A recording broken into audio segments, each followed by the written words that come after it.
Evangelho de Marcos, capítulo 1.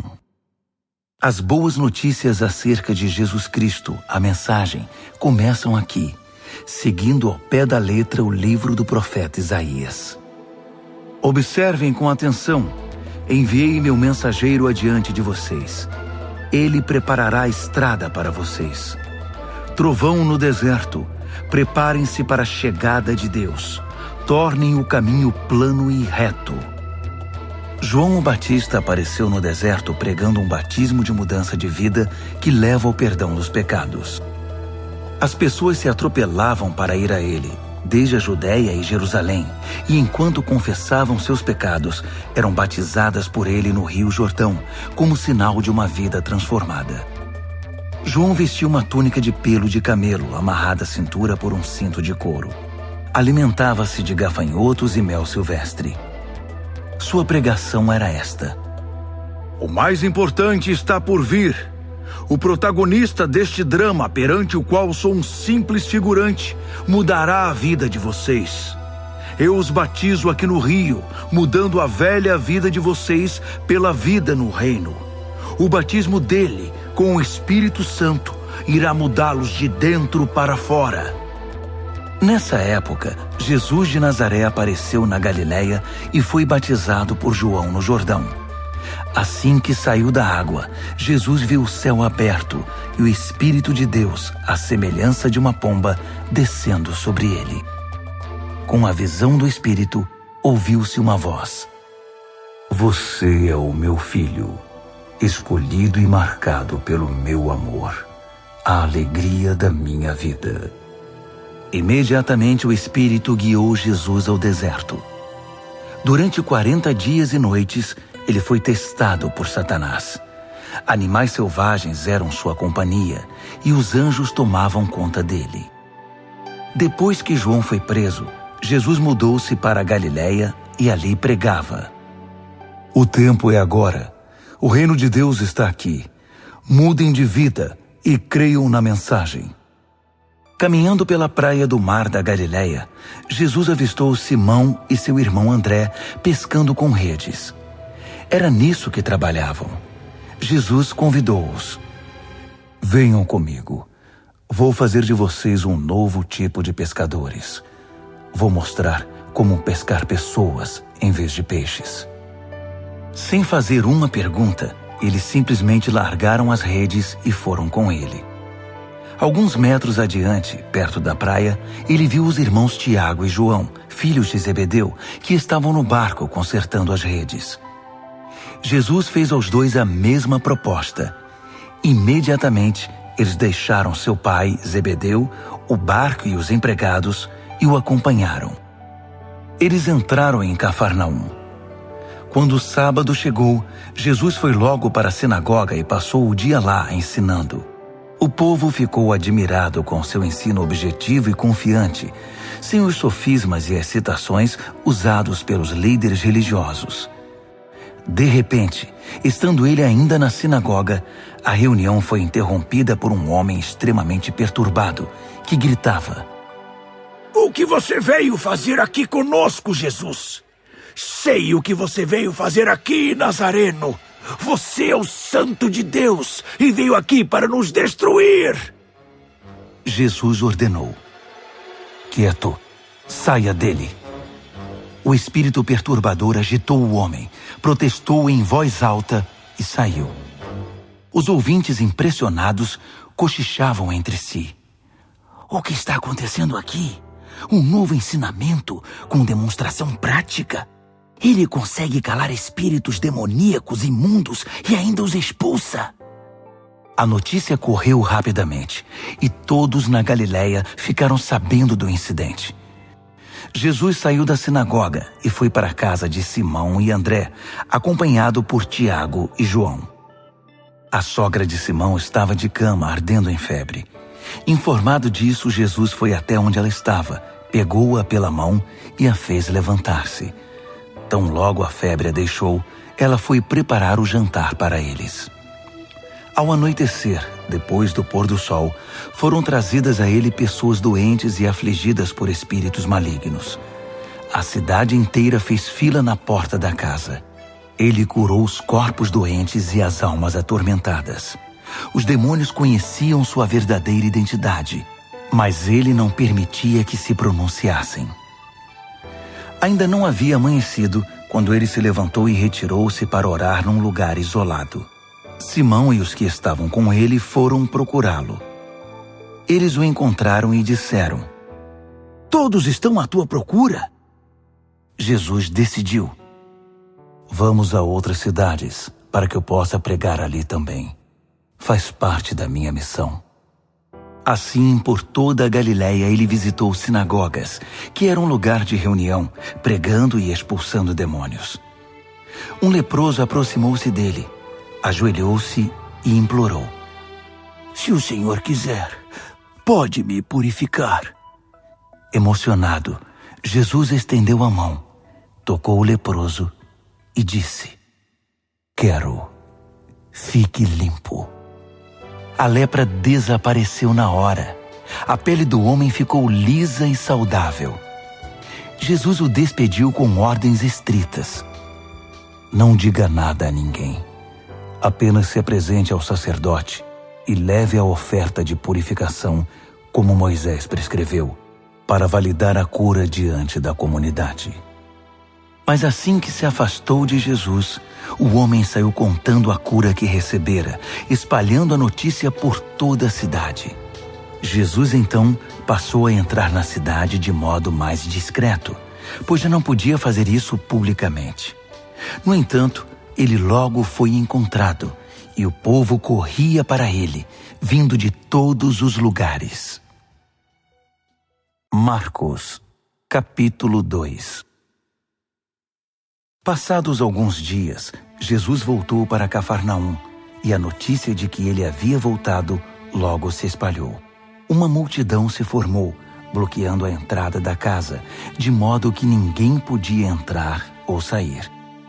Ele estava ensinando a palavra, quando 4 homens apareceram, carregando um paralítico. Eles não conseguiram entrar por causa da multidão. Por isso removeram parte do telhado e desceram um paralítico em sua maca. Impressionado com tanta fé, Jesus disse ao paralítico: "Filho, eu perdoo seus pecados." Alguns líderes religiosos que estavam presentes começaram a cochichar entre si: "Ele não pode falar assim. Que blasfêmia! Só Deus pode perdoar pecados." Jesus sabia o que eles estavam pensando e perguntou: "Por que se mostram céticos? O que acham que é mais fácil? Dizer, eu perdoo seus pecados, ou levante-se, pegue sua maca e comece a andar? Pois bem, para que fique claro que sou o Filho do Homem e estou autorizado a fazer uma coisa e outra." Voltou-se para o paralítico e ordenou: "Levante-se, pegue sua maca e vá para casa." E o homem assim fez.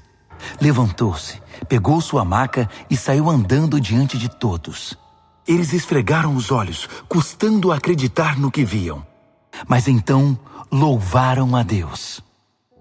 "Nunca vimos nada igual!" Jesus foi uma vez mais caminhar à beira-mar, e de novo uma multidão foi atrás dele para ouvir seu ensino. Caminhando, ele viu Levi, filho de Alfeu, que era cobrador de impostos. Jesus convidou: "Venha comigo." Ele se levantou e passou a segui-lo. Mais tarde, Jesus e os discípulos estavam jantando na casa de Levi, e seus convidados eram pessoas de má reputação. Surpreendentemente, alguns deles se tornaram seguidores de Jesus. Os líderes religiosos e os fariseus, vendo Jesus na companhia daquela gente, foram tomar satisfação com os discípulos. "Que exemplo ele está dando, andando com essa gente desonesta e essa ralé?" Jesus escutou a crítica e reagiu: "Quem precisa de médico? Quem é saudável ou quem é doente? Estou aqui para dar atenção aos de fora, não para mimar os da casa que se acham justos." Os discípulos de João e os discípulos dos fariseus tinham o costume de jejuar. Por isso, alguns foram perguntar a Jesus: por que os seguidores de João e os fariseus adotam a disciplina do jejum, mas os seus seguidores não? Jesus respondeu: numa festa de casamento, vocês não economizam no bolo nem no vinho, porque estão festejando. Depois, poderão até precisar economizar, mas não durante a festa. Enquanto o noivo e a noiva estão com vocês, é tudo alegria. Depois que os noivos forem embora, o jejum pode começar. Ninguém joga água fria na fogueira enquanto tem gente em volta. Essa é a vinda do reino. Ele continuou: ninguém corta um cachecol de seda para remendar uma roupa velha. Usa-se um remendo que combine. Ninguém guarda vinho em garrafas rachadas. Num sábado, Jesus atravessava uma plantação de cereal. Enquanto caminhavam, os discípulos descascaram algumas espigas. Os fariseus reclamaram com Jesus: seus discípulos estão quebrando as regras do sábado. Jesus reagiu: é mesmo? Vocês nunca leram o que Davi e seus companheiros fizeram quando estavam com fome? Ele entrou no santuário e comeu o pão fresco do altar na frente do sacerdote principal Abiatar, o pão santo que ninguém podia comer senão os sacerdotes, e o repartiu com os companheiros. Jesus acrescentou: o sábado foi feito para o nosso benefício. Não somos escravos do sábado. O Filho do Homem não é escravo do sábado. É o Senhor dele. Marcos, capítulo 3. Depois disso, ele voltou à sinagoga e estava ali um homem que tinha uma das mãos aleijada.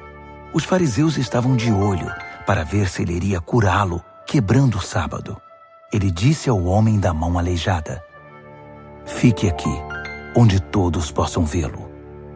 Então ele perguntou aos presentes: que atitude é coerente com o sábado? Fazer o bem ou o mal? Ajudar as pessoas ou deixá-las sem ajuda? Ninguém disse nada. Ele os encarou um a um, indignado com a religiosidade inflexível deles, e então ordenou ao homem: estenda a mão. Ele a estendeu. Ela ficou perfeita. Os fariseus se retiraram imediatamente, discutindo como unir forças com os partidários de Herodes para acabar com Jesus. Jesus partiu com seus discípulos para o mar, só para sair dali. Mas uma multidão imensa foi atrás dele. Gente da Galiléia, da Judéia, de Jerusalém, da Idumeia, da região próxima do Jordão e das vizinhanças de Tiro e Sidom. Um mundaréu de gente desejosa de conhecer ao vivo aquele de quem tanto tinham ouvido falar. Ele recomendou aos discípulos que tivessem um barco preparado. Assim, não seria atropelado pela multidão. Pelo fato de ele haver curado muitas pessoas, todos os que sofriam de algum mal se acotovelavam para chegar o mais perto possível dele e tocá-lo.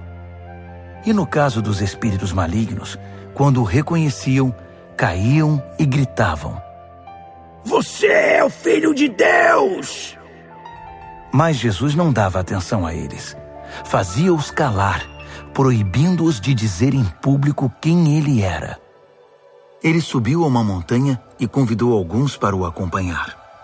Foram juntos, e ali ele escolheu 12 e os designou apóstolos. Jesus os reuniu para enviá-los a proclamar a palavra.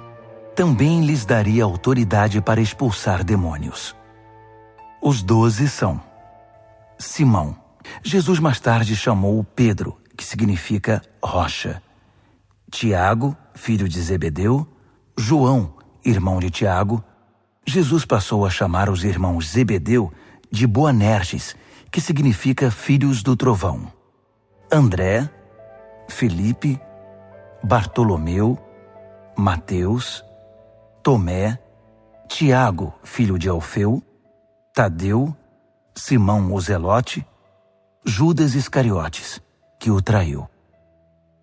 Jesus foi para casa e, como sempre, uma multidão se formou em volta.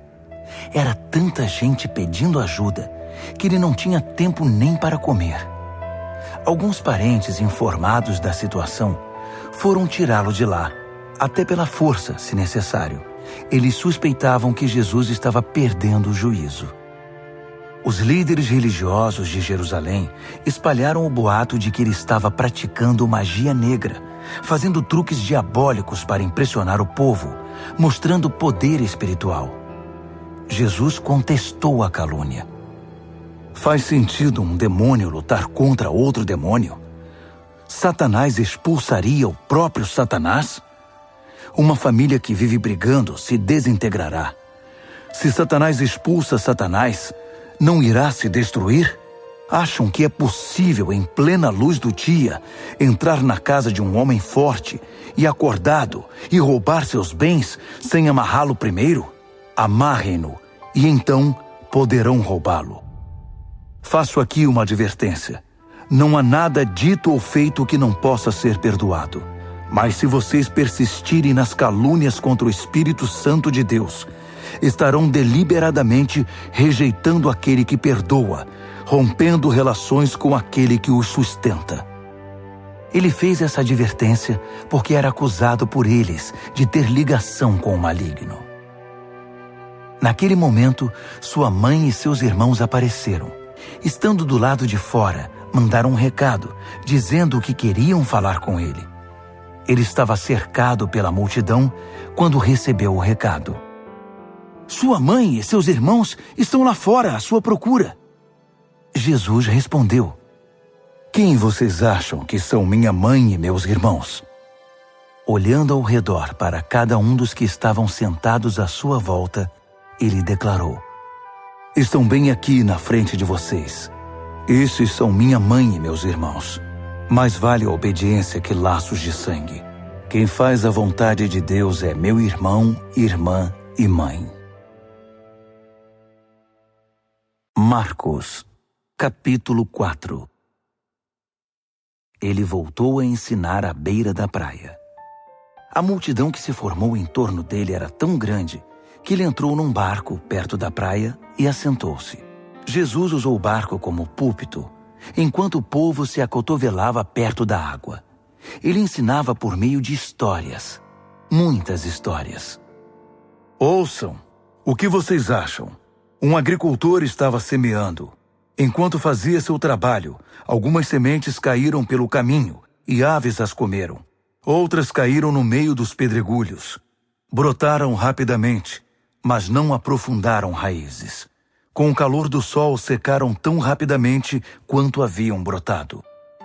Outras ainda caíram no meio das ervas daninhas.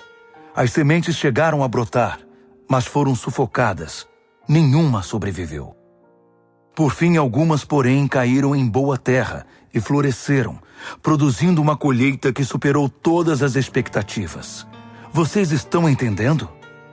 Quando eles ficaram sozinhos, os que eram mais chegados a ele, além dos 12, pediram que ele explicasse a história. Ele disse: Vocês têm o privilégio de conhecer melhor o reino de Deus. Conhecem as suas verdades. Mas para aqueles que ainda não podem ver, tudo é dito por meio de histórias, a fim de guiá-los a discernimentos mais profundos. Essas pessoas são assim. Seus olhos estão abertos, mas não veem nada. Seus ouvidos estão abertos, mas não entendem uma palavra. Recusam-se a voltar-se para Deus para receber perdão. Ele continuou: Entenderam o objetivo da história? Todas as minhas histórias têm o mesmo propósito. O agricultor planta a palavra. Alguns são como a semente que cai à beira do caminho. Assim que ouvem a palavra, Satanás arranca o que foi plantado neles. Outros são como a semente que cai no meio dos pedregulhos. Ouvem a palavra e a recebem com grande entusiasmo. Mas assim como a palavra não cria raízes, a emoção passa ou surge alguma dificuldade, não sobra nada. A semente lançada no meio das ervas daninhas é aquele que ouve a mensagem do reino, mas é vencido pela preocupação, e pela ilusão de manter o que tem e de ganhar mais.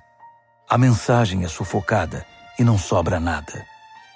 A semente lançada na terra boa é a pessoa que ouve a palavra e a abraça, e a colheita supera todas as expectativas.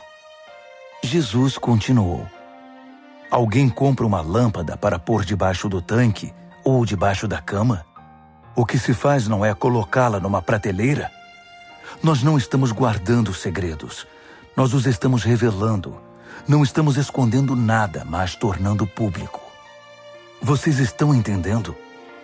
Ouçam bem o que estou dizendo. Fiquem atentos quando algum espertalhão ensinar que vocês podem vencer na vida por vocês mesmos. Dar é o caminho, não ganhar.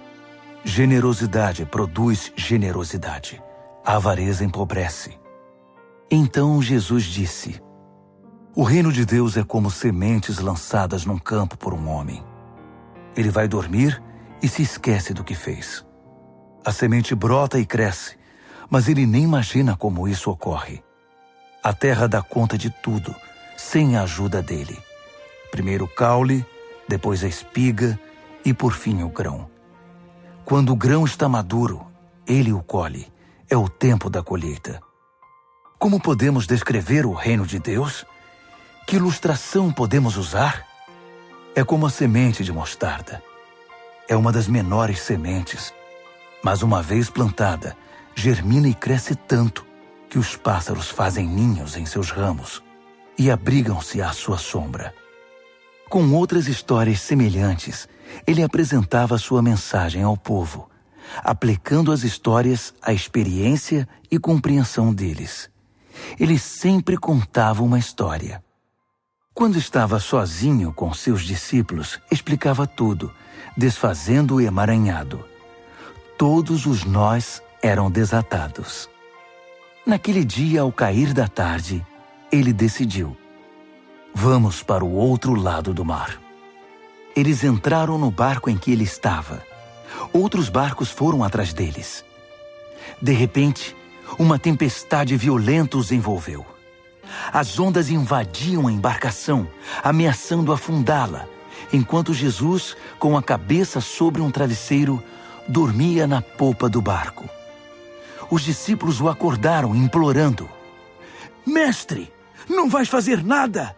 Nós vamos morrer! Jesus acordou e ordenou ao vento que se acalmasse. Ele disse ao mar: quieto, sossegue. O vento virou brisa e o mar ficou em plena calmaria. Jesus repreendeu os discípulos: por que tanto medo? Vocês não têm fé? Eles estavam apavorados e confusos. Afinal, quem é este homem? Se perguntavam. Até o vento e o mar se acalmam quando ele ordena. Marcos, capítulo 5. Eles chegaram ao outro lado do mar, na terra dos Gerazenos. Assim que Jesus saiu do barco, um louco, vítima de demônios, saiu do cemitério e correu para ele. O homem vivia no meio das sepulturas. Ninguém conseguia prendê-lo. Era impossível acorrentá-lo ou amarrá-lo. Ele fora amarrado muitas vezes com cordas e correntes, mas quebrava as correntes e arrebentava as cordas. Ninguém era forte o bastante para subjugá-lo. Noite e dia, vagava entre as tumbas e pelas colinas, gritando e cortando o próprio corpo com pedras pontiagudas. Quando ele viu Jesus, correu na direção dele e curvou-se reverentemente. Depois, rugiu em protesto: O que queres comigo, Jesus, Filho do Deus Altíssimo? Em nome de Deus, não me perturbes. Jesus havia ordenado ao espírito maligno: fora, saia deste homem. Jesus perguntou: diga-me seu nome. Ele respondeu: meu nome é Multidão, pois somos muitos. Em desespero, implorou a Jesus que não o expulsasse daquela região. Uma grande manada de porcos estava pastando numa colina perto dali. Os demônios então suplicaram a Jesus: Manda-nos para os porcos. Permita que vivamos neles. Jesus permitiu. Mas aos porcos aconteceu pior do que ao homem. Enlouquecidos, correram, pularam de um penhasco, caíram no mar e se afogaram. Aterrorizados, os que cuidavam dos porcos saíram em disparada e contaram o incidente na cidade e na região. Todos queriam ver de perto o que havia acontecido. Eles encontraram Jesus e viram um louco assentado, usando roupas decentes e em perfeita saúde, não mais como alguém fora do juízo. Os que haviam presenciado a cena contaram aos outros o que acontecera ao endemoniado e aos porcos. No princípio, os curiosos ficaram impressionados. Depois, ficaram revoltados por causa dos porcos que haviam perdido e imploraram a Jesus que saísse dali e nunca mais voltasse. Jesus estava indo para o barco e o homem que fora liberto dos demônios pediu para acompanhá-lo, mas o mestre não o permitiu. Em vez disso, aconselhou: vá para casa, para seu povo. Conte-lhes o que o mestre, num gesto de misericórdia, fez por você. O homem voltou e, na área das 10 cidades, dava testemunho do que Jesus havia feito por ele. Ele se tornou o assunto da cidade. Após a travessia, uma imensa multidão formou-se à beira-mar. Um dos líderes da sinagoga, chamado Jairo, foi falar com Jesus. Ajoelhou-se diante dele e suplicou: Minha filhinha está à beira da morte. Vem comigo e impõe as mãos sobre ela para que melhore. Jesus foi com ele, e a multidão inteira os acompanhou, apertando-o e empurrando-o. Uma mulher que estava sofrendo de hemorragia havia 12 anos ouviu falar de Jesus. Muitos médicos haviam tratado dela, mas sem sucesso. Levaram todo o seu dinheiro e a deixaram pior que antes. Ela esgueirou-se por trás dele e tocou sua roupa. Ela pensava: basta eu tocar em sua roupa para ficar boa. No momento em que o tocou, a hemorragia parou.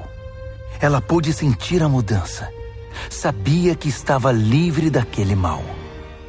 No mesmo instante, Jesus sentiu que dele saíra poder. Voltou-se para a multidão e perguntou: quem tocou minha roupa? Os discípulos disseram: como assim? A multidão empurra e aperta de todo lado, e o Senhor quer saber quem o tocou? Mas ele insistiu, olhando ao redor para ver quem o tocara.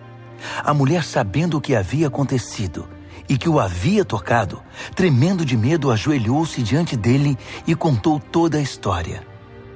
Jesus lhe disse: filha, você se arriscou por causa da sua fé e agora está curada. Tenha uma vida abençoada. Seja curada da sua doença. Enquanto ele ainda falava, algumas pessoas chegaram da casa do líder da sinagoga e informaram: sua filha morreu. Por que continuar incomodando o mestre? Ouvindo o que diziam, Jesus tranquilizou o homem. Não dê atenção a eles. Apenas confie em mim. Ele não permitiu que ninguém fosse com ele, exceto Pedro, Tiago e João. Entraram na casa, abrindo caminho entre os fofoqueiros, sempre ávidos por uma novidade, e pelos vizinhos que haviam trazido comida. Jesus foi ríspido com eles.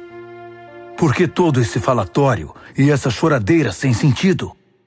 A criança não está morta, está dormindo. As pessoas na casa zombavam dele, achando que ele não sabia o que estava dizendo. Contudo, Jesus dispensou todos eles, chamou o pai e a mãe da criança e seus companheiros e entrou no quarto da menina. Segurando a mão dela, ordenou: Talita, cumi, que significa: menina, levante-se. Ela se levantou e começou a andar. A menina tinha 12 anos de idade. Os pais, obviamente, não continham a alegria, mas Jesus deu ordens estritas para que não contassem nada a ninguém e ordenou: deem a ela alguma coisa para comer. Marcos, capítulo 6. Quando partiu dali, Jesus voltou para sua cidade. Seus discípulos o acompanharam. No sábado, ele começou a ensinar na sinagoga. Os ouvintes ficaram impressionados. "Ele é muito bom", comentavam. "De onde vem tanta sabedoria, tanta capacidade?" perguntavam-se. Não demorou, porém, já estavam falando mal dele. "Ora, ele é apenas um carpinteiro, o filho de Maria. Nós o conhecemos desde menino. Conhecemos também seus irmãos, Tiago, José, Judas e Simão, e suas irmãs. Quem ele pensa que é?" Mesmo sem conhecê-lo direito, eles o desprezavam. Jesus declarou: "Um profeta só não é importante em sua terra e em sua família, nas ruas em que brincou quando criança." Jesus não pôde fazer muita coisa ali. Impôs as mãos sobre uns poucos doentes e os curou. Nada mais. Não pôde vencer a resistência deles. Assim decidiu visitar as outras cidades, ensinando o povo. Jesus convocou os 12 e enviou-os em duplas. Deu-lhes autoridade e poder para enfrentar a oposição maligna, além das seguintes instruções: "Não pensem que precisarão de muito equipamento para cumprir a missão. Vocês são o equipamento. Nada de depender do dinheiro. Sejam simples. Nada de hospedagem de luxo. Hospedem-se num lugar simples e contentem-se com isso. Se não forem bem recebidos e se não os ouvirem, retirem-se sem estardalhaço, sem fazer cena. É hora de dar de ombros e continuar o caminho." Então eles partiram. Em alegre tom de urgência, anunciaram uma mudança radical de vida. Por onde passaram, expulsaram demônios e levaram saúde aos doentes, ungindo o corpo e curando a alma. Herodes tinha conhecimento de tudo isso, porque o nome de Jesus estava na boca de todo mundo. O rei dizia: "Esse deve ser João o Batista, que voltou dos mortos. Por isso é capaz de fazer milagres." Outros discordavam. "Não, é Elias." Outros ainda opinavam: "É um profeta, exatamente como os profetas dos tempos antigos." Herodes, porém, insistia: "Tenho certeza de que é João. Eu o decapitei e agora ele está de volta, vivo."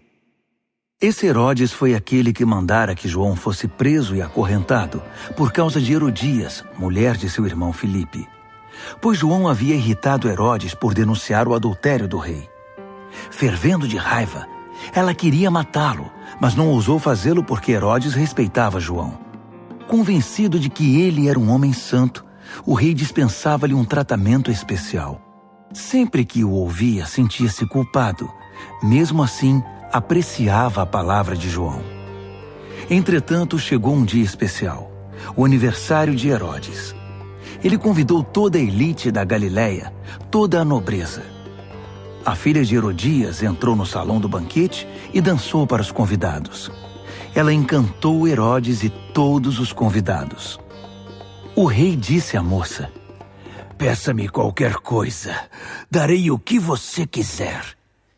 Entusiasmado, acrescentou: "Juro que divido meu reino com você se me pedir." Ela foi consultar sua mãe. "O que devo pedir?" "Peça a cabeça de João, o Batista", foi a resposta. Empolgada, ela correu até o rei e pediu: "Quero a cabeça de João, o Batista, numa bandeja, e quero agora." O pedido deixou o rei abalado. Mas para não perder o prestígio diante dos convidados, concedeu o que ela desejava.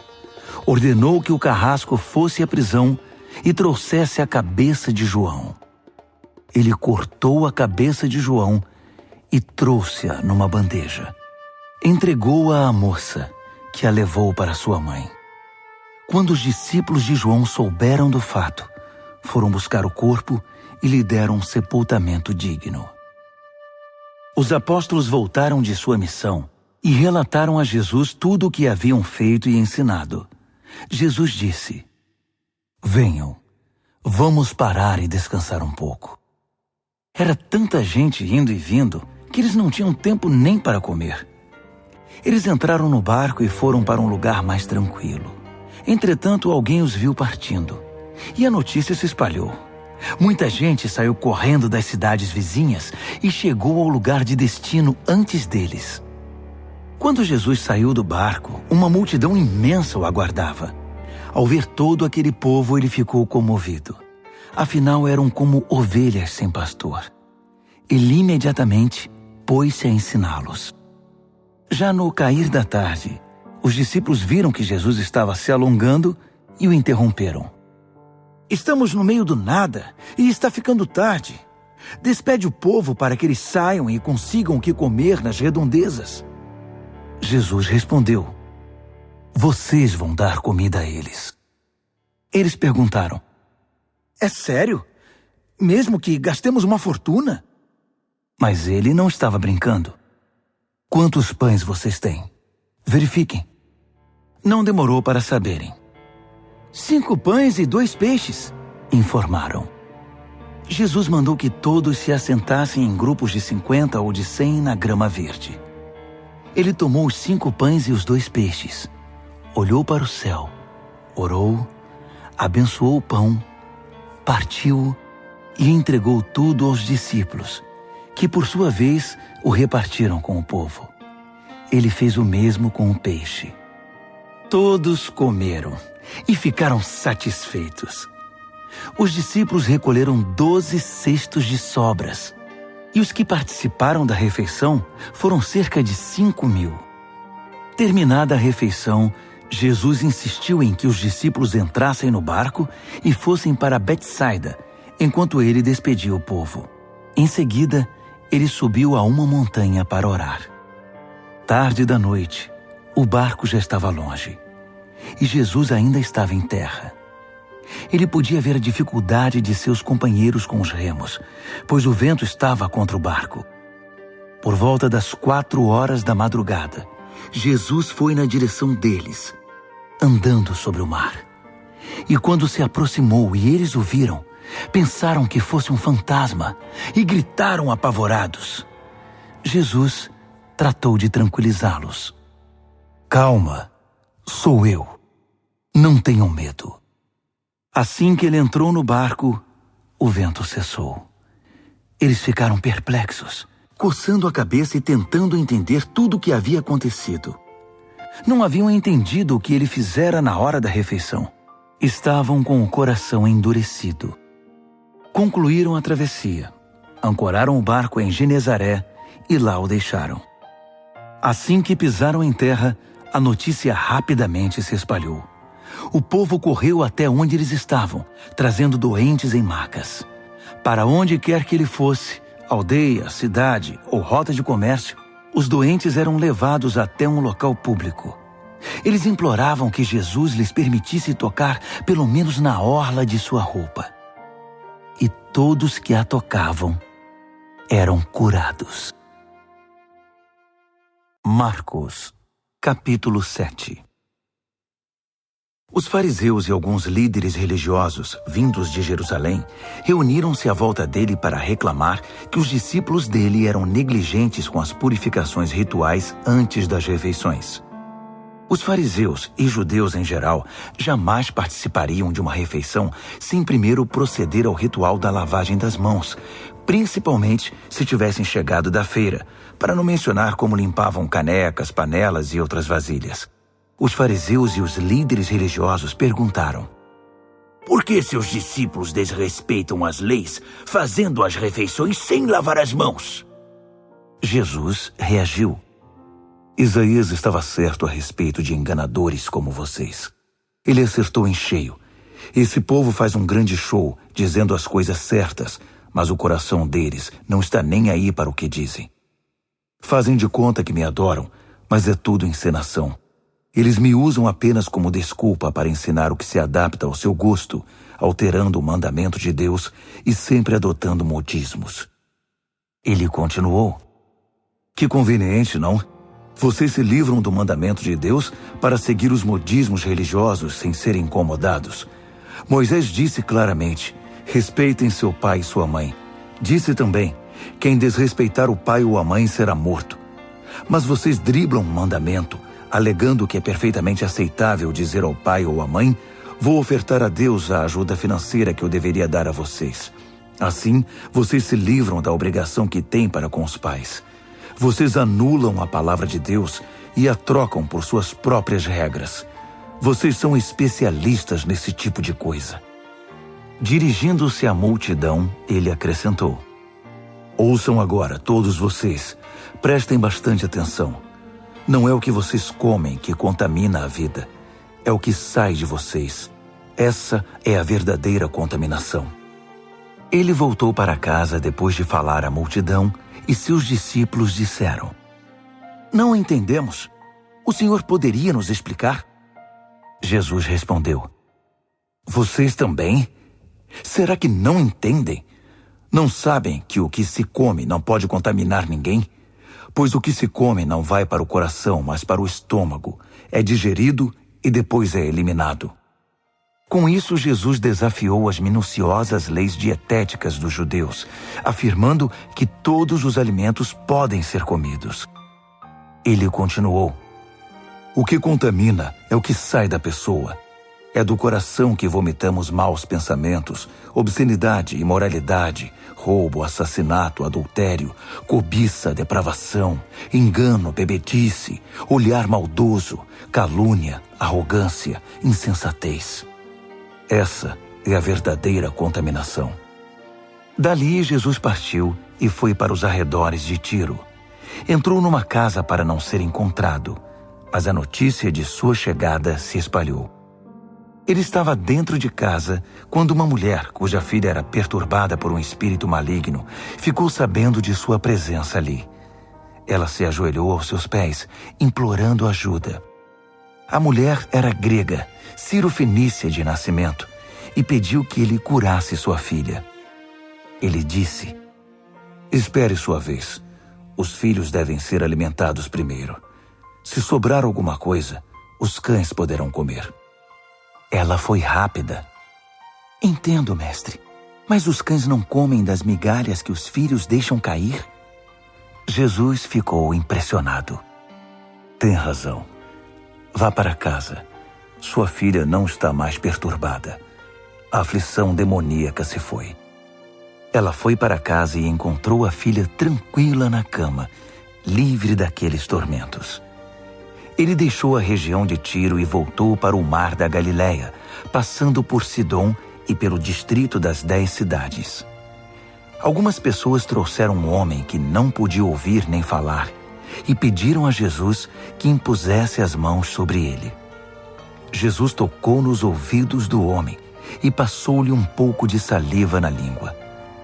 Então orou, suspirou profundamente e ordenou: Efatá, abra-se.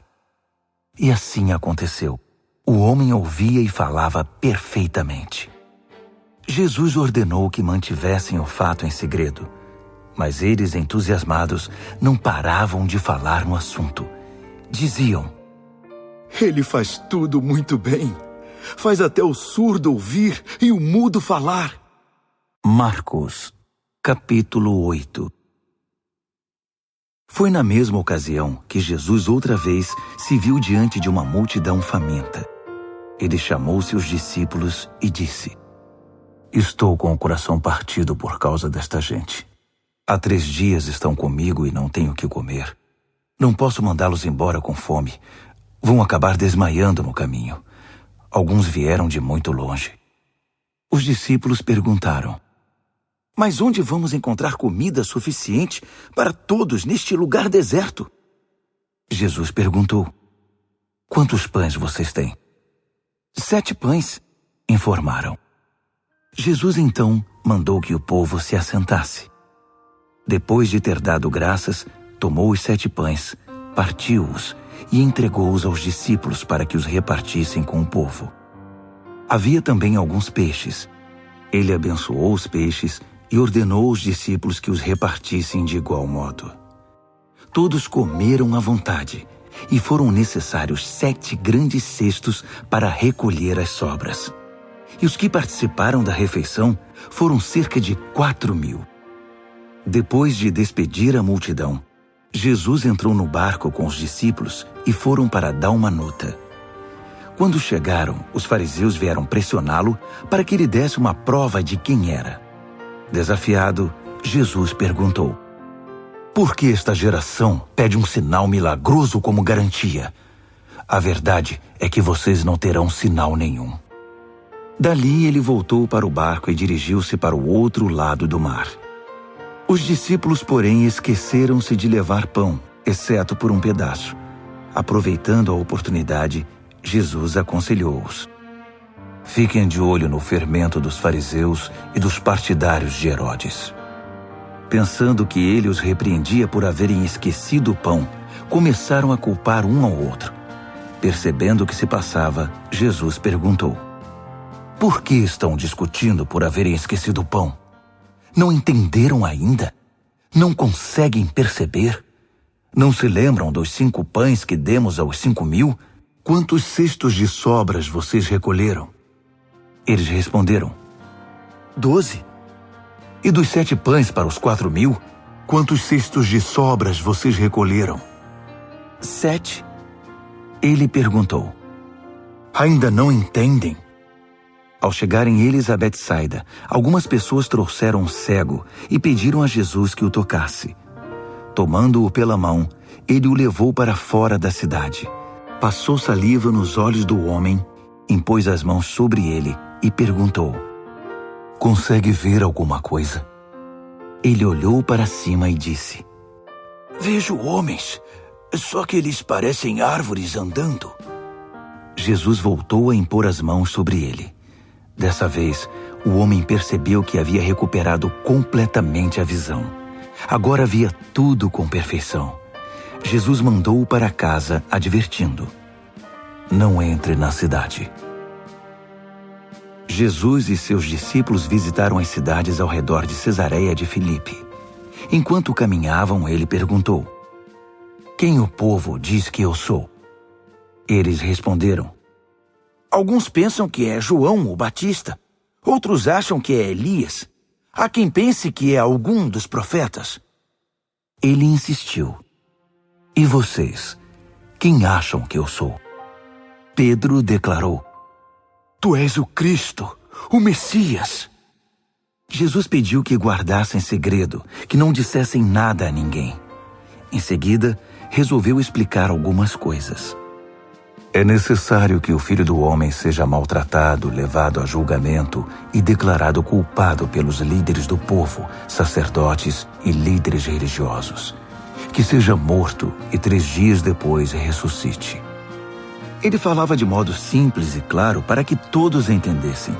Pedro, porém, protestou, segurando-lhe o braço. Vendo que os discípulos hesitavam em aceitar os fatos, Jesus repreendeu Pedro. Pedro, saia do meu caminho. Fora, Satanás. Você não tem ideia de como Deus trabalha. Reunindo uma multidão e seus discípulos, Jesus disse: quem quiser seguir-me, tem de aceitar minha liderança. Quem está na garupa não pega na rédea. Eu estou no comando. Não fujam do sofrimento. Abracem-no. Sigam-me e mostrarei a vocês como agir. Autoajuda não é ajuda. O autossacrifício é o caminho, o meu caminho, para ser realmente salvo. Qual é a vantagem de conquistar tudo o que se deseja e perder a si mesmo? O que vocês teriam para dar em troca da própria alma? Se vocês têm vergonha de mim ou do meu caminho por causa dos seus amigos inconstantes e sem futuro, saibam que irão enfrentar uma vergonha muito maior na presença do Filho do Homem quando ele voltar, envolto pela glória de Deus, seu Pai, com um exército de anjos. Marcos, capítulo 9. Então ele foi para casa dizendo: não é sonho. Alguns de vocês aqui verão tudo isso acontecer. O reino de Deus chegando com força total. 6 dias depois, 3 dos discípulos viram isso acontecer. Jesus levou Pedro, Tiago e João a um alto monte. Ali sua aparência mudou diante deles. Suas roupas brilhavam intensamente, de uma brancura tal que ninguém seria capaz de produzir. De repente, eles perceberam que Elias e Moisés estavam ali também, conversando com Jesus. Então Pedro interrompeu a conversa. Rabi, que grande momento! Que tal se construíssemos 3 memoriais na montanha? Um para o Senhor, um para Moisés e um para Elias. Ele falava sem pensar, apavorado e maravilhado com o que via. Naquele instante, uma nuvem brilhante os envolveu, e da nuvem ouviu-se uma voz. Este é meu filho, marcado pelo meu amor. Ouçam-no. No minuto seguinte, os discípulos olharam ao redor, esfregando os olhos. Não estavam vendo mais ninguém a não ser Jesus. Enquanto desciam a montanha, Jesus os fez prometer que guardariam segredo. Não digam nada a ninguém sobre o que viram, até que o Filho do Homem levante-se dos mortos. Mas eles ficaram imaginando o que significaria levantar-se dos mortos. Eles fizeram uma pergunta. Por que os líderes religiosos dizem que Elias tem de vir primeiro? Jesus explicou. Elias vem para deixar tudo pronto. A verdade, porém, é que Elias já veio, mas eles não o reconheceram. Eles o desprezaram, assim como irão tratar o Filho do Homem. De acordo com as Escrituras, ele sofrerá terrivelmente. Será torturado e tratado com desprezo. Quando desceram a montanha para se reunir aos outros discípulos, viram-se rodeados por uma multidão imensa que debatia com os líderes religiosos. Assim que viu Jesus, o povo ficou animado. Correram para ele e o saudaram. Ele perguntou: O que está acontecendo? Por que toda esta agitação? Um homem da multidão respondeu: Mestre, eu trouxe meu filho que foi deixado mudo por um demônio. Toda vez que o demônio se aposta dele, joga-o ao chão. O menino baba, range os dentes e fica rígido como uma tábua. Falei com teus discípulos, esperando que o libertassem, mas não puderam. Jesus suspirou inconformado. Mas que geração! Vocês não conhecem Deus. Até quando vou ter de aguentar esse tipo de coisa? Quantas vezes ainda vou ter de passar por isso? Tragam o menino aqui. Eles o trouxeram. Quando o demônio viu Jesus, apossou-se do menino, que ficou babando e se contorcendo no chão. Jesus perguntou ao pai do menino: Há quanto tempo isso acontece? Desde que era pequeno. Muitas vezes o demônio o joga no fogo ou no rio para matá-lo. Se o Senhor puder fazer alguma coisa, tenha misericórdia e nos ajude. Jesus disse: Se eu puder, tudo é possível para quem tem fé. Assim que Jesus disse essas palavras, o pai do menino exclamou: Eu creio, mas me ajude a vencer as minhas dúvidas.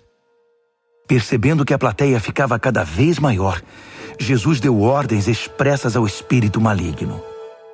Espírito mudo e surdo, eu ordeno, sai dele e não volte. Com muito estardalhaço, o espírito saiu. O menino estava pálido como um defunto, de modo que as pessoas começaram a dizer: Ele está morto! Mas tomando-o pela mão, Jesus o levantou. O menino ficou em pé. Depois que chegaram a casa, os discípulos perguntaram a Jesus: Por que não podemos expulsar o demônio? Ele respondeu: Não há outro meio de se livrar desse tipo de demônio, a não ser com oração. Saindo dali, viajaram pela Galileia. Jesus não queria que ninguém soubesse de seu paradeiro, pois queria ensinar seus discípulos. Ele anunciou: O Filho do Homem está para ser traído por gente que não quer nada com Deus. Eles o matarão, mas 3 dias depois ele aparecerá, vivo.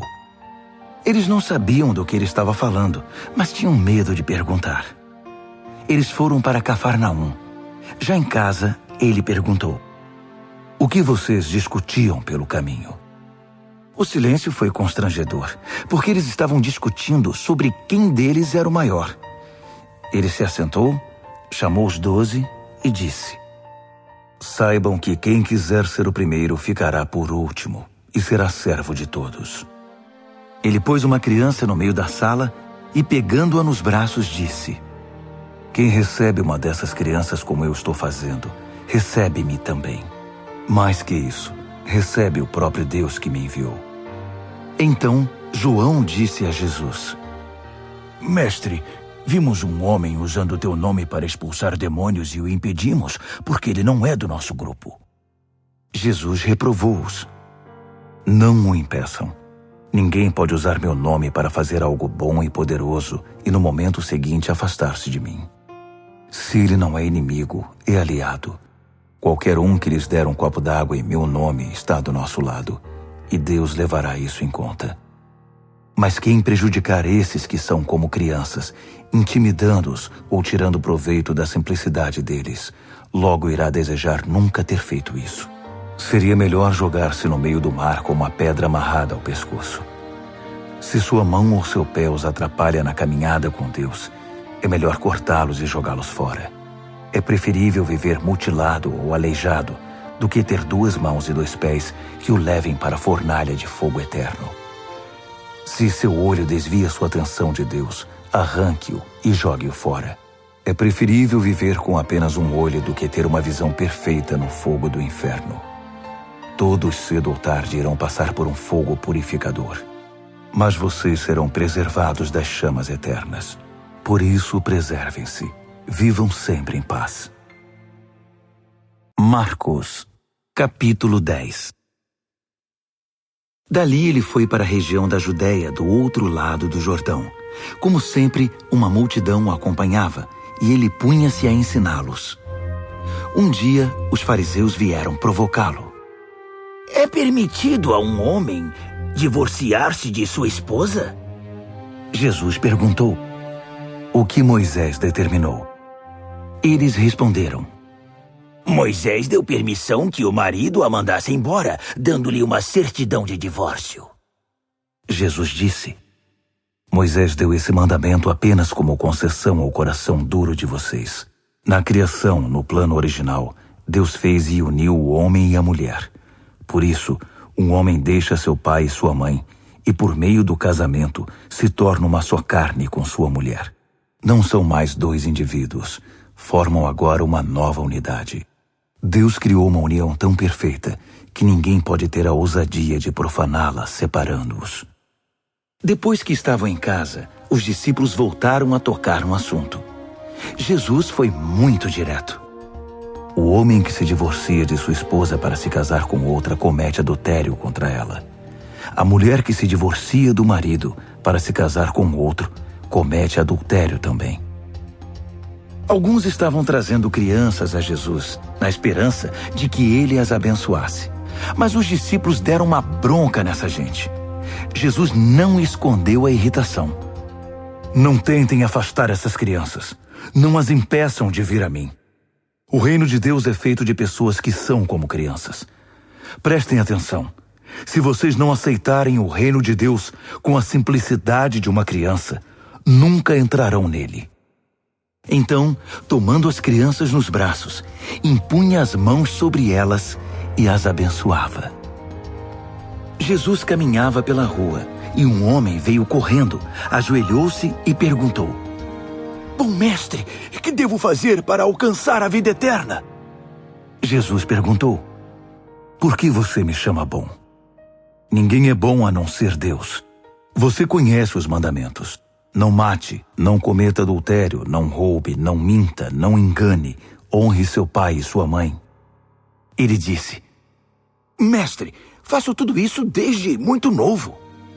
Jesus olhou-o nos olhos e, cheio de amor por ele, disse: Falta algo. Venda tudo o que você tem e dê aos pobres. Toda a sua riqueza então estará no céu. Depois venha me seguir. Foi um choque. Aquela era a última coisa que ele esperava ouvir.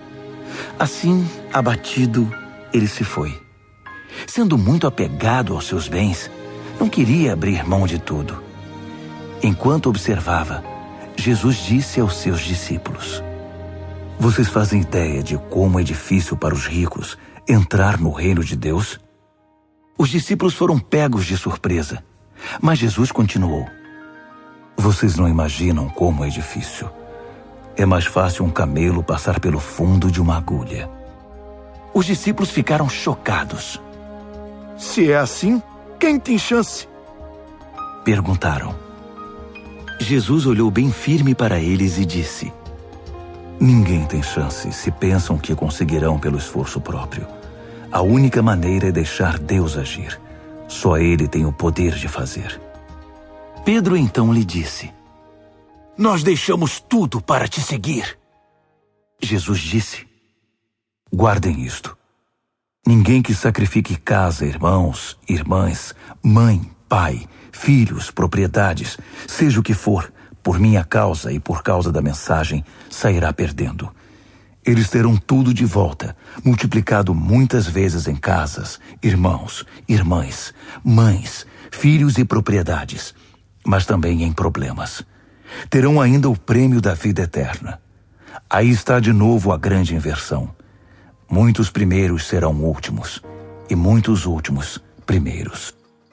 De volta à estrada, eles foram para Jerusalém. Jesus ia adiante, e eles o seguiam, confusos e um pouco amedrontados. Ele chamou os 12 e disse: Ouçam-me com atenção. Estamos a caminho de Jerusalém.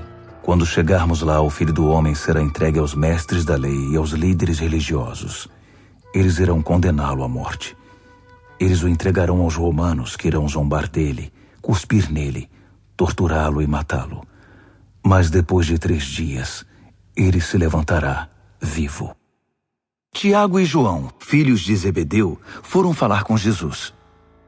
Mestre, queremos que o Senhor faça algo por nós. Verei se posso fazer. Eles pediram: Permite que tenhamos os lugares de maior honra na tua glória, um à tua direita e outro à esquerda. Jesus disse: Vocês não fazem ideia do que estão pedindo. Vocês são capazes de beber do cálice que estou para beber e de receber o batismo que estou para receber? Sem dúvida, disseram eles. Por que não? Jesus disse: Pensem nisto. Vocês vão mesmo beber o cálice que eu bebo e ser batizados com o meu batismo. Mas quanto aos lugares de honra, não é comigo. Isso já está decidido. Os outros 10 ouviram a conversa e ficaram indignados com Tiago e João. Então Jesus os reuniu para consertar a situação. Ele disse: Vocês já devem ter notado como o poder sobe a cabeça dos governantes deste mundo, que logo se tornam tiranos.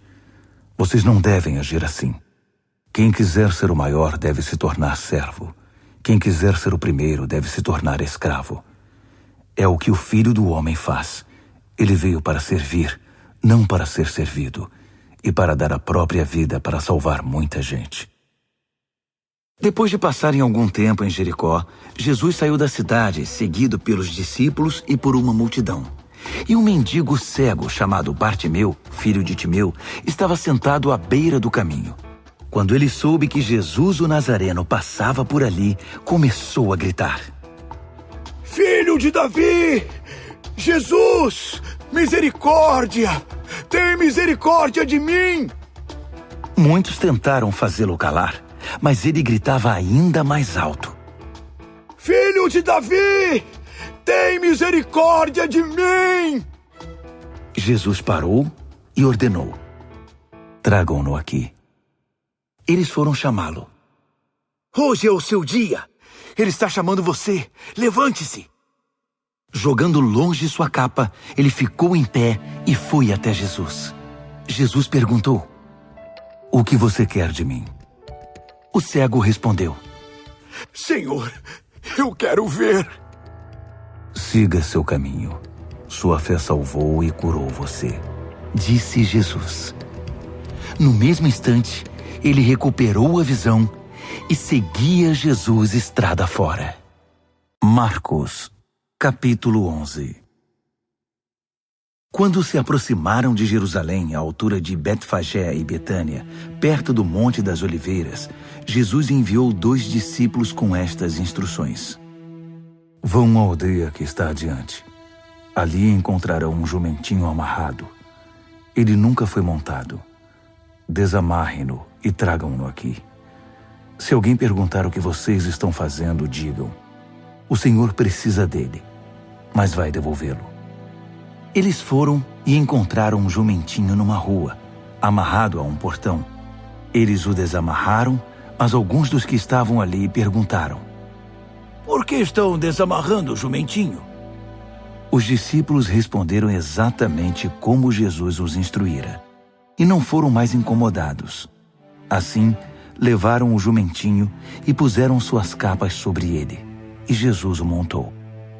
Muitos estendiam seus mantos pela estrada, dando a Jesus uma recepção de rei. Alguns lançavam seus mantos na rua, outros espalhavam ramos que haviam cortado nos campos. Havia muita gente por todo lado gritando: Hosana! Bendito é o que vem em nome de Deus! Bendito o reino do nosso pai Davi que está chegando! Hosana nos altos céus! Ele entrou em Jerusalém e foi para o templo. Parou ali para observar o movimento, mas como era tarde, voltou para Betânia com os 12. No dia seguinte, depois que saíram de Betânia, ele sentiu fome. No caminho avistou uma frondosa figueira. Aproximou-se dela para encontrar figos, mas não achou nada além de folhas. Não era a época de figos. Ele disse à árvore: nunca mais alguém comerá dos seus frutos. E os discípulos ouviram. Chegando a Jerusalém, entraram no templo, e Jesus começou a expulsar todos os que faziam comércio ali. Ele derrubou as mesas dos agiotas e as bancas dos vendedores de pombas. Também não permitiu que ninguém mais passasse carregando cestos pelo recinto sagrado. Ele explicou suas ações com o seguinte texto: minha casa foi designada casa de oração para as nações, mas vocês a transformaram em ponto de encontro de ladrões. Ao tomar conhecimento desses fatos, os principais sacerdotes e os líderes religiosos decidiram que era a hora de se livrar dele. Estavam em pânico, porque o povo se mostrava encantado com os seus ensinamentos. À noite, Jesus e seus discípulos deixaram a cidade. Pela manhã, andando pela estrada, eles viram a figueira. Estava seca até a raiz. Lembrando-se do que acontecera no dia anterior, Pedro disse: mestre, olha, a figueira que amaldiçoaste ficou seca. Jesus foi direto: assumam de fato o seu compromisso com Deus, e nada será difícil para vocês. Aquela montanha, por exemplo, basta ordenar sem dúvida ou hesitação: pule no mar, e ela obedecerá. Absolutamente tudo, do pedido menor ao maior, que vocês incluírem na oração, será atendido, se vocês de fato confiarem em Deus. E quando orarem, lembrem-se de que não se trata apenas de pedir. Se vocês têm algo contra alguém, perdoem. Só então o Pai Celestial de vocês perdoará os seus pecados. De volta a Jerusalém, eles caminhavam pelo templo. Então os principais sacerdotes, os líderes religiosos e os líderes do povo exigiram: mostre-nos suas credenciais. Quem deu a você autoridade para falar e agir desse modo? Jesus respondeu: primeiro respondam a uma pergunta. Se a responderem, também responderei a sua. No caso do batismo de João, quem o autorizou? Deus ou os homens? Digam-me. Eles ficaram numa situação difícil e sabiam disso. Confusos, cochichavam entre si. Se dissermos Deus, ele vai perguntar por que não acreditamos nele. Se dissermos os homens, estamos em apuros, porque o povo tinha João na conta de profeta. Decidiram então dar a vitória a Jesus dessa vez. Não sabemos, responderam. Jesus concluiu: então também não vou responder a pergunta de vocês. Marcos, capítulo 12. Em seguida, Jesus começou a lhes contar algumas histórias. Um homem plantou uma vinha, cercou-a, fez um tanque de espremer uvas, construiu uma torre de vigilância, arrendou-a aos lavradores e saiu em viagem. Quando chegou a época da colheita, ele enviou um empregado para receber sua parte nos lucros. No entanto, os lavradores o agarraram, espancaram e mandaram embora de mãos vazias. Ele mandou outro empregado que também foi agredido e humilhado. Depois enviou outro, que foi assassinado. O mesmo aconteceu com muitos outros. Uns foram agredidos, outros assassinados. Restava apenas um que podia ser enviado, seu filho amado. Já quase sem esperanças, decidiu enviar o próprio filho, pensando: meu filho eles vão respeitar. Mas os lavradores perceberam a oportunidade. Esfregaram as mãos cheios de cobiça e disseram: esse é o herdeiro. Vamos matá-lo e ficar com a vinha. Então o agarraram e mataram, e depois jogaram o corpo fora da vinha. O que vocês acham que o proprietário da vinha irá fazer? Isso mesmo, vai se livrar dessa gente. Depois arrendará a vinha a outros. E vocês podem confirmar nas Escrituras. A pedra que os pedreiros rejeitaram é agora a principal. Isso é obra de Deus. Nós esfregamos os olhos, custando a crer nisso. Percebendo que o recado era para eles, os líderes religiosos quiseram prendê-lo na hora. Mas como estavam receosos da opinião pública, acharam melhor recuar. Por isso saíram dali tão rápido quanto puderam. Os mesmos líderes enviaram alguns fariseus e partidários de Herodes, certos de que iriam incriminá-lo. Eles disseram: mestre, conhecemos a sua integridade. Sabemos que o senhor não se importa com a opinião popular, não explora seus discípulos e ensina o caminho de Deus com muito zelo. Diga-nos com toda a honestidade, é correto pagar impostos a César? Jesus percebeu de imediato a malandragem e disse: qual a razão desse joguinho? Por que tentam me pegar com essas armadilhas? Vocês têm uma moeda? Deixe-me vê-la.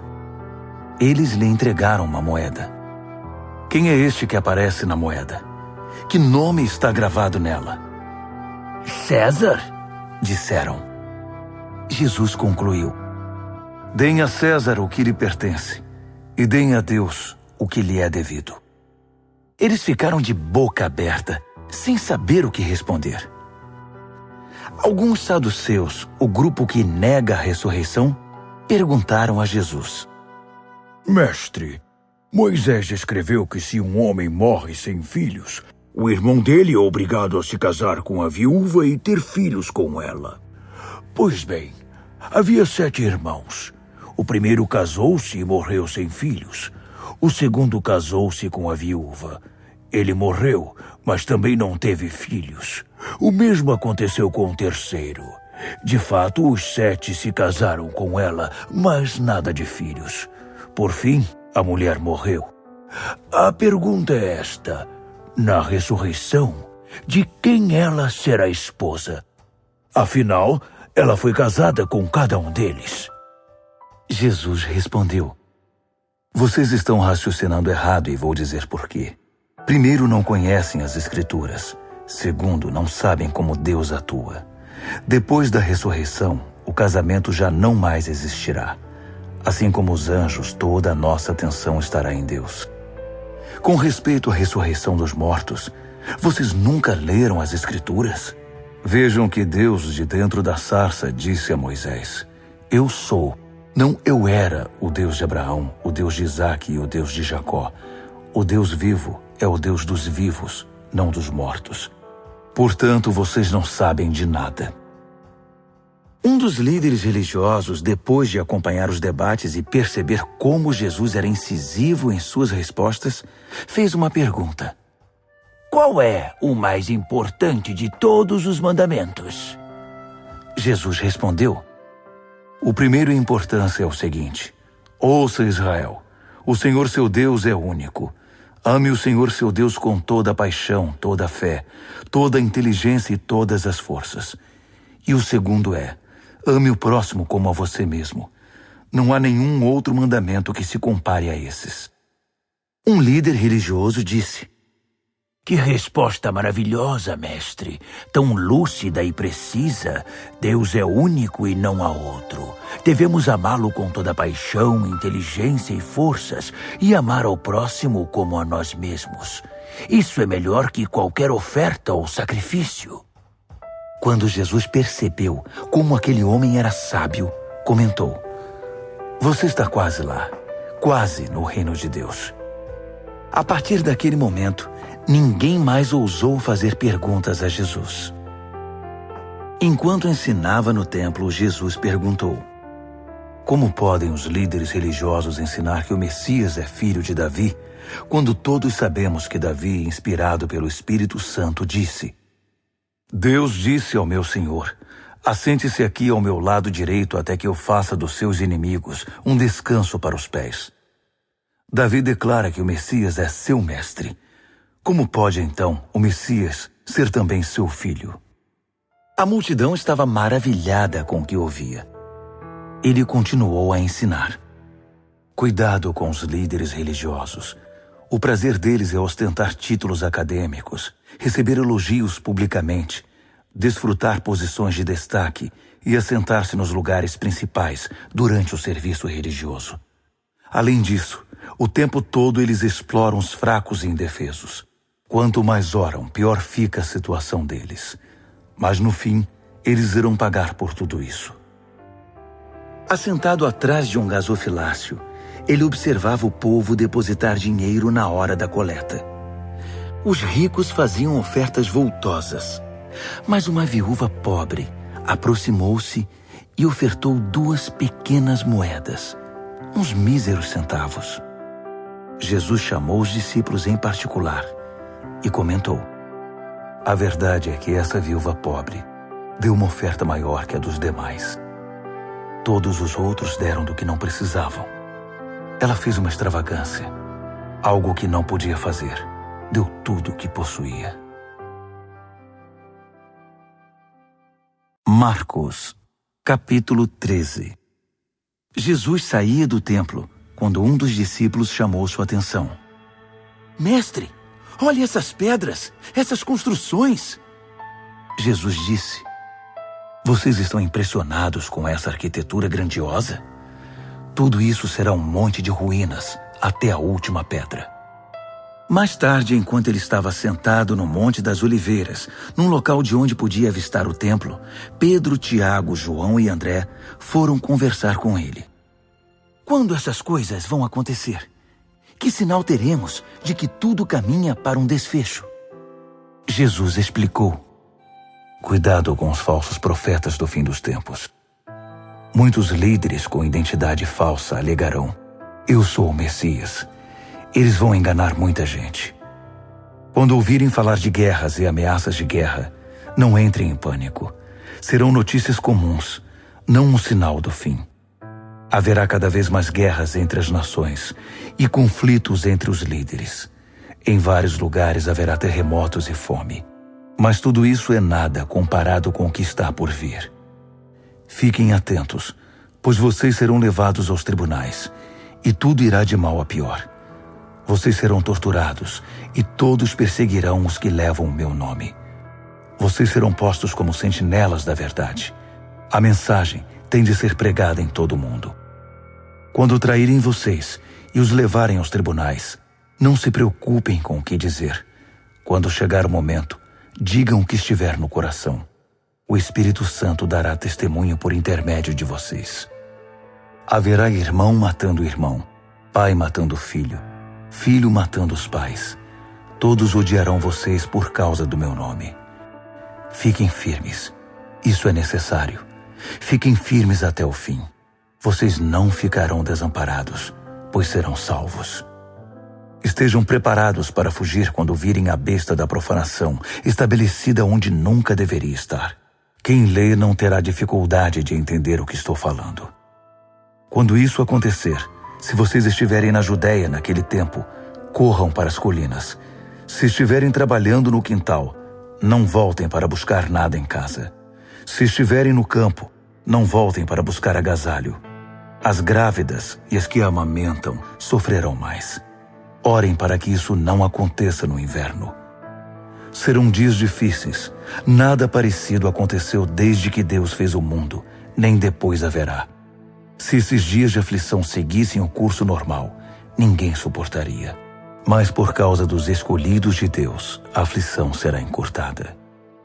Se alguém anunciar, aqui está o Messias, ou apontar, lá está ele, não caiam nessa. Falsos messias e pregadores mentirosos surgirão aos montes.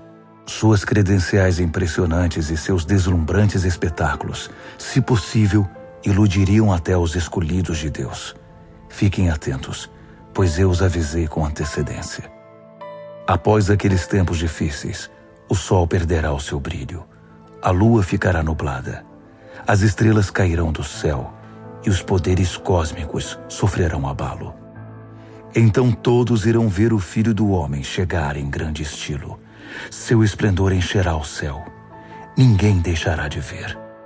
Ele enviará seus anjos, que ajuntarão os escolhidos de Deus dos 4 cantos da terra, desde os lugares mais distantes. Aprendam a lição da figueira. Quando percebem que ela começou a florescer e verdejar, vocês sabem que o verão está chegando. O mesmo acontecerá com vocês. Quando virem os sinais, saberão que não demorará muito. Levem isso a sério. Não estou me dirigindo apenas às gerações futuras, mas a vocês também. Esta era continua até que todas essas coisas aconteçam. O céu e a terra vão desaparecer, mas as minhas palavras jamais. Querem saber o dia e a hora? A verdade é que ninguém sabe, nem os anjos do céu, nem mesmo o Filho, só o Pai. Portanto, fiquem atentos, pois vocês não sabem o momento exato. É como um homem que vai viajar e deixa a casa sob a responsabilidade dos empregados, cada qual com uma tarefa, e põe o porteiro para vigiar. Portanto, permaneçam em seu posto, vigiando. Vocês não sabem a que horas o dono da casa vai voltar. De noite, à meia-noite, ao cantar do galo ou pela manhã. Vocês não vão querer que ele apareça sem aviso e os encontre dormindo no posto. Por isso reforço a advertência. Permaneçam em seus postos. Vigiem. Marcos, capítulo 14. Dali a 2 dias começaria a festa da Páscoa, com 8 dias de duração, e a festa dos pães sem fermento. Os principais sacerdotes e líderes religiosos estavam procurando um modo de prender Jesus e matá-lo. Eles concordaram em que não deveriam fazer isso durante a semana da Páscoa. "Não queremos iniciar uma guerra", disseram. Jesus estava em Betânia como convidado de Simão, o leproso. Enquanto jantava, uma mulher apareceu com um frasco de perfume muito caro. Abrindo o frasco, ela derramou o perfume sobre a cabeça de Jesus. Alguns convidados ficaram indignados. "Que desperdício! Esse perfume poderia ser vendido pelo valor do salário de 1 ano e o dinheiro distribuído entre os pobres." Eles fuzilavam a mulher com os olhos. Jesus, porém, disse: "Deixem-na em paz. Por que vocês a incomodam? Ela acaba de fazer algo tão maravilhoso para mim. Os pobres estarão sempre aí, todos os dias, mas eu não. Sempre que quiserem, poderão fazer algo por eles, mas não para mim. Ela fez o que pôde, quando pôde. Ungiu meu corpo para o sepultamento. Tenho certeza de uma coisa. Em qualquer lugar do mundo em que a mensagem for pregada, o que ela fez aqui será lembrado e admirado." Então Judas Iscariotes, um dos 12, procurou o sacerdote principal, determinado a trair Jesus. Eles mal podiam acreditar no que ouviam e lhe prometeram uma boa recompensa. Ele ficou apenas esperando o momento certo de entregá-lo. No primeiro dia da festa dos pães sem fermento, dia de preparar o sacrifício da Páscoa, os discípulos perguntaram a Jesus: "Onde queres que preparemos a ceia da Páscoa?" Ele orientou 2 dos discípulos: "Vão para a cidade. Um homem com um jarro de água encontrará vocês. Sigam-no. Perguntem ao proprietário da casa em que ele entrar. O mestre quer saber em qual aposento ele poderá comer a ceia da Páscoa com seus discípulos.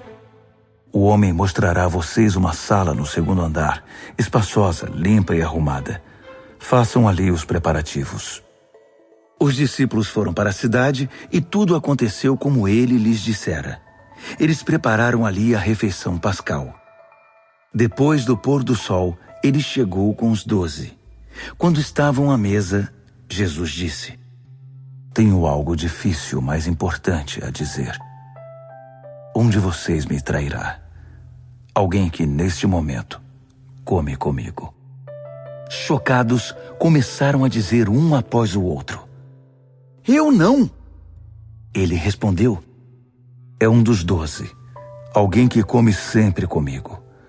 O Filho do Homem sofrerá a dor da traição, já prevista nas Escrituras. Até aí nenhuma surpresa. Mas ai do traidor do Filho do Homem. Melhor que ele nunca tivesse nascido. Durante a refeição, depois de tomar o pão e abençoá-lo, Jesus o partiu, deu-o aos discípulos e disse: Tomem, isto é meu corpo. Tomando o cálice e dando graças a Deus, entregou-o a eles também, e todos beberam. Ele disse: Isto é meu sangue, a nova aliança de Deus, derramado em favor de muitos. Não beberei vinho outra vez até o dia em que o beber no reino de Deus. Então eles cantaram um hino e foram para o Monte das Oliveiras. Jesus alertou-os: Por causa do que vai acontecer comigo, vocês irão se dispersar. Isso é para cumprir um texto das Escrituras que diz: Vou ferir o pastor, e as ovelhas ficarão desorientadas. Mas depois que eu ressuscitar, irei adiante de vocês para a Galileia. Mas Pedro, todo afoito, declarou: Ainda que todo mundo fuja, eu não fugirei. Jesus respondeu: Não tenha tanta certeza. Ainda esta noite, antes que o galo cante 2 vezes, você vai me negar 3 vezes. Pedro protestou, falando sem pensar: Ainda que eu tenha de morrer contigo, jamais te negarei. Todos os outros disseram o mesmo. Então eles foram para um jardim chamado Getsêmani. Jesus disse aos discípulos: Fiquem aqui, enquanto vou orar mais adiante. Levando consigo Pedro, Tiago e João, ele mergulhou em grande agonia e declarou: A tristeza que sinto é uma tristeza de morte. Fiquem aqui e vigiem comigo. Indo um pouco mais adiante, prostrou-se no chão e orou: Paizinho, Pai, tu podes me livrar. Afasta este cálice de mim. Mas, por favor, não seja o que eu quero, mas sim o que tu queres. Quando voltou aos discípulos, encontrou os 3 dormindo e disse a Pedro: Simão, você veio para dormir? Não pode aguentar nem 1 hora? Fiquem atentos. Orem sempre para que não caiam em tentação antes mesmo de perceber o perigo. Uma parte de você está disposta a fazer qualquer coisa por Deus, mas a outra parte simplesmente não reage. Depois disso, voltou ao seu lugar e fez a mesma oração. Retornando mais uma vez, ele os encontrou dormindo. Eles simplesmente não conseguiam manter os olhos abertos e não tinham nem como se desculpar. Ele voltou pela 3ª vez e disse: Vocês vão dormir a noite toda? Minha hora chegou. O Filho do Homem está prestes a ser traído e entregue nas mãos dos pecadores. Levantem-se. Vamos. O traidor chegou. Ele mal acabou de falar e Judas, do grupo dos 12, apareceu, acompanhado por um bando de maus elementos enviados pelos principais sacerdotes, líderes religiosos e demais líderes. Eles traziam espadas e paus. O traidor havia combinado um sinal com eles. Aquele a quem eu beijar é o procurado. Prendam-no. Não o deixem fugir. Ele foi direto a Jesus e o beijou, dizendo: Mestre. Os homens então o prenderam com muita brutalidade. Mas um dos que estavam com Jesus desembainhou a espada e atacou o servo do sacerdote principal, cortando-lhe a orelha. Mas Jesus reagiu. O que é isto? Vieram me buscar com espadas e paus, como se eu fosse um bandido perigoso? Dia após dia estive ensinando no templo, e vocês nunca moveram um dedo contra mim. Vocês acabam de confirmar os escritos proféticos. Nessa hora, todos os discípulos já haviam fugido. Um jovem seguia o grupo de longe. Tudo que ele trazia sobre o corpo era um lençol. Alguns daqueles homens tentaram agarrá-lo, mas ele escapou. Fugiu nu, deixando o lençol para trás.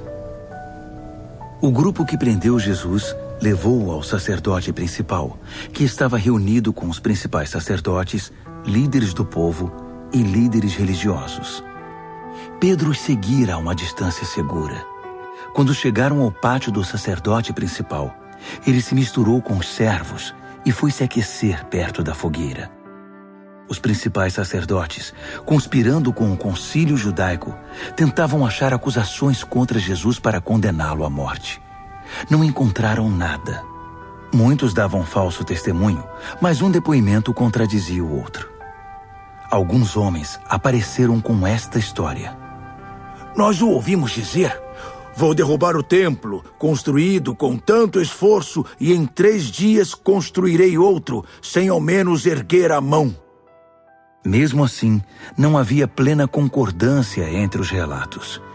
Nesse momento, o sacerdote principal levantou-se e perguntou a Jesus: O que você tem a dizer dessa acusação?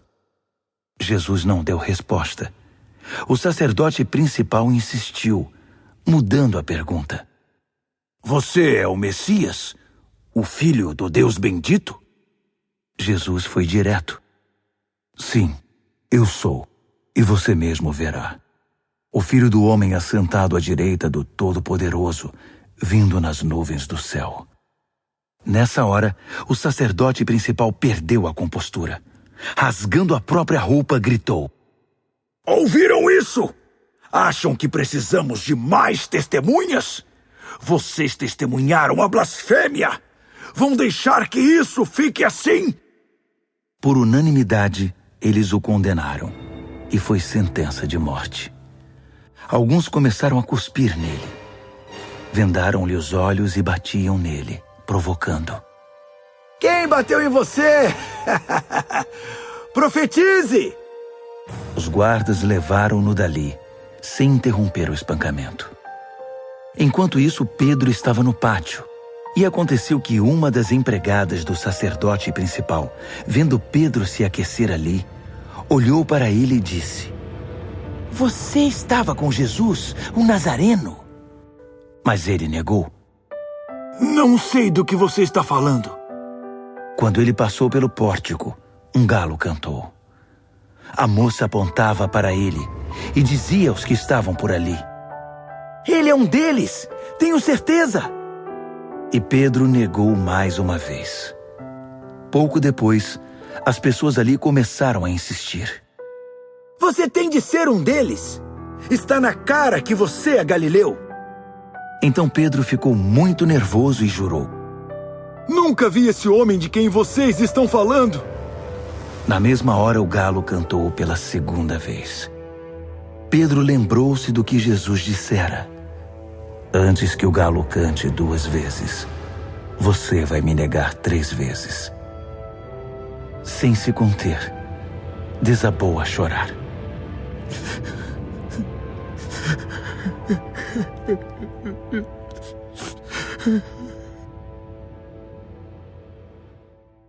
Marcos, capítulo 15.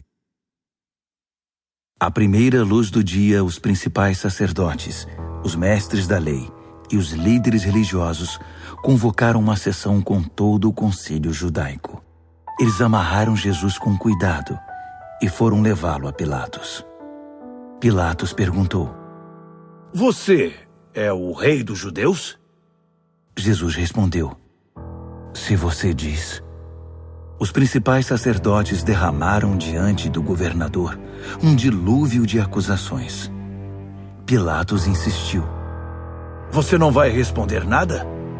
São muitas acusações. Mesmo assim, ele ficou em silêncio. Pilatos ficou impressionado. Havia o costume de se libertar um prisioneiro na festa, qualquer um que o povo pedisse. Na ocasião, havia outro prisioneiro chamado Barrabás, preso com revoltosos que haviam cometido assassinato num levante contra Roma.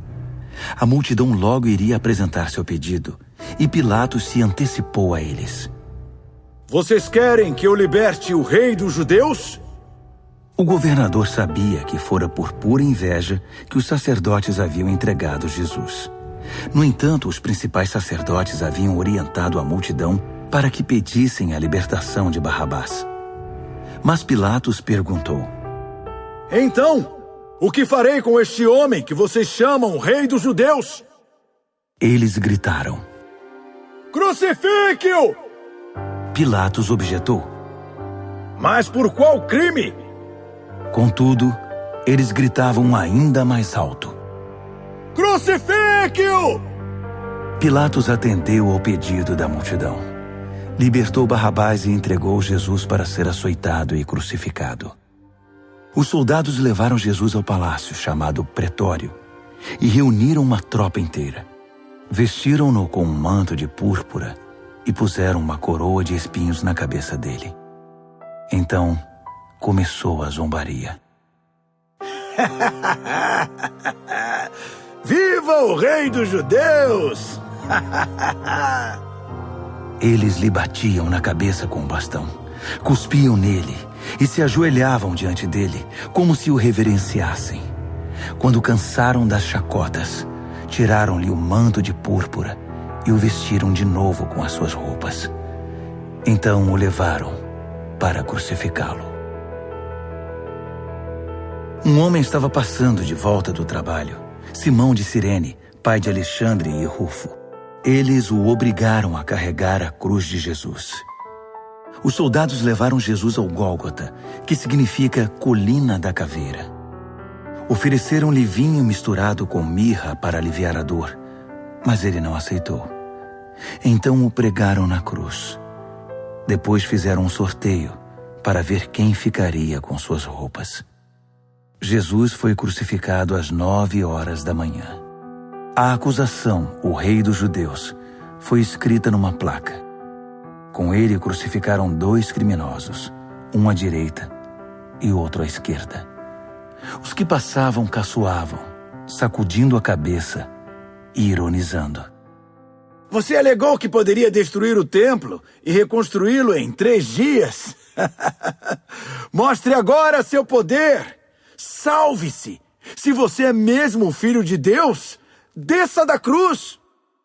Os principais sacerdotes e os líderes religiosos também estavam ali, misturados ao povo, divertindo-se e zombando de Jesus. Ele salvou os outros, mas não pode se salvar. Ele é mesmo o Messias, o rei de Israel? Então, desça da cruz e todos nós acreditaremos em você. Até os que estavam crucificados com ele participavam da zombaria. Então, do meio-dia às 3h, toda a terra ficou na escuridão. Cerca das 3h, Jesus gritou bem alto: Eloi, Eloi, lama sabachthani. Que quer dizer: meu Deus, por que me abandonaste? Alguns dos que viram aquilo o ouviram e disseram: Ele está chamando Elias. Um deles correu, pegou uma esponja mergulhada em vinagre e ergueu-a numa haste e deu-o de beber a Jesus e disse: Vamos ver se Elias vem para tirá-lo daí. E depois de um grito de dor, Jesus deu seu último suspiro. Naquele instante, a cortina do templo rasgou-se ao meio, de alto a baixo. Quando o capitão da guarda viu que Jesus já não respirava mais, exclamou: Ele era o Filho de Deus. Algumas mulheres observavam à distância. Entre elas Maria Madalena, Maria, mãe do jovem Tiago e de José, e Salomé. Quando Jesus estava na Galileia, elas o seguiam e serviam e tinham vindo com ele para Jerusalém.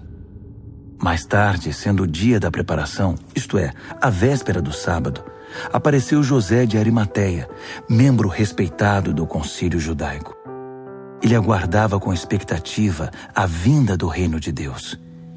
Enchendo-se de coragem, procurou Pilatos e pediu o corpo de Jesus. Pilatos duvidou que ele tivesse morrido tão rapidamente e mandou o capitão verificar se Jesus estava de fato morto. Com a garantia do capitão, ele entregou o corpo a José. José havia comprado um lençol de linho. Depois, envolveu o corpo e o depositou no túmulo que havia escavado na rocha. Pôs uma grande pedra na entrada. Maria Madalena e Maria, mãe de José, observaram o sepultamento. Marcos, capítulo 16. Passado o sábado, Maria Madalena, Maria, mãe de Tiago e Salomé trouxeram especiarias para embalsamar Jesus. Na manhã de domingo, assim que o sol raiou, elas foram ao túmulo. Estavam preocupadas e diziam umas às outras: "Quem irá rolar a pedra do túmulo para nós?" Ao chegar, elas descobriram que a pedra já havia sido rolada. Era uma pedra muito grande. Elas se aproximaram e viram um jovem vestido de branco, assentado à direita. Ficaram muito assustadas. Então, ele lhes disse: "Não tenham medo. Sei que vocês procuram Jesus, o Nazareno, aquele que foi crucificado. Ele ressuscitou. Não está mais aqui. Vejam vocês mesmas que o lugar está vazio. Agora podem ir. Digam aos discípulos dele e a Pedro que ele vai adiante de vocês para a Galileia. Vocês o verão lá, exatamente como ele disse." Elas saíram o mais rápido que puderam, nervosas e ainda um tanto atordoadas. Amedrontadas, não disseram nada a ninguém. Depois de ressuscitar, Jesus apareceu bem cedo, na manhã de domingo, para Maria Madalena, a quem havia libertado de 7 demônios. Ela procurou os antigos companheiros na fé, chorando, e deu a notícia a eles. Quando ouviram que ele estava vivo e que ela o tinha visto, não acreditaram nela. Mais tarde, ele apareceu de forma diferente a 2 deles que caminhavam pelo campo. Eles voltaram e contaram aos demais, mas estes também não acreditaram no relato. Depois disso, quando os 11 estavam jantando, ele apareceu e os repreendeu severamente pela incredulidade, pois se recusavam a acreditar nos que o tinham visto ressuscitado. Então, ele ordenou: "Saiam pelo mundo. Vão a toda parte e anunciem a mensagem com as boas notícias de Deus para todos. Quem crer e for batizado está salvo. Quem se recusar a crer está condenado. Estes são alguns dos sinais que acompanharão os que crerem. Eles vão expulsar demônios em meu nome, falar em novas línguas, pegar em serpentes e até beber veneno sem que nada lhes aconteça. Também vão impor as mãos sobre os enfermos e curá-los." Então o Senhor Jesus, depois de orientá-los, foi elevado ao céu e assentou-se ao lado de Deus no lugar da mais alta honra. Os discípulos saíram por toda parte pregando. O Senhor trabalhava com eles, confirmando a mensagem com provas inquestionáveis.